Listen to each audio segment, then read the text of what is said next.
ডাক্তারি পড়ুয়াকে গণধর্ষণের অভিযোগ, ধৃত দুজনকে নিয়ে বিজরা গ্রামে যায় পুলিশ এবং সেখানে শেখ রিয়াজ উদ্দিন ও শেখ নাসির উদ্দিনের বাড়ি বিজরা গ্রামে। ঘটনার দিন যে পোশাক অভিযুক্তরা পরেছিল সেগুলি উদ্ধার করা হয় পুলিশের তরফে ও পুলিশ উদ্ধার করে এবং পোশাকগুলির ফরেনসিক পরীক্ষা করা হবে। স্থানীয়দের একাংশকেও জিজ্ঞাসাবাদ করা হয় পুলিশের তরফে। নির্যাতিতার পোশাকও সংগ্রহ তদন্তকারীদের বিজরাতে যায় বিজরা গ্রাম, আর সেই বিজরা গ্রামে ধৃতদের বাড়িতেও পুলিশ।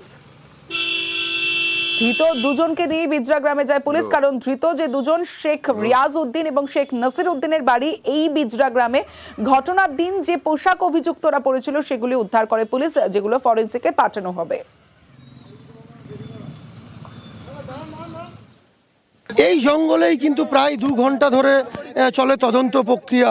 ডিসিপি মর্যাদা পুলিশ কর্তা এখানে উপস্থিত ছিলেন, অর্থাৎ ডিসিপি পূর্ব অভিষেক গুপ্তার নেতৃত্বেই কিন্তু এখানে তদন্ত শুরু হয় এবং এখানে কিন্তু যে সহপাঠী যে বন্ধু ছিলেন, অর্থাৎ যে ডাক্তারি পড়ুয়া বন্ধু ছিলেন, তাকেও কিন্তু এখানে আনা হয় এবং তদন্ত করা হয়, কারণ এখানে কিন্তু একেবারেই পুনর্তদন্ত বলা যেতেই পারে প্রক্রিয়া শুরু করেছে পুলিশ তার প্রথম ধাপ।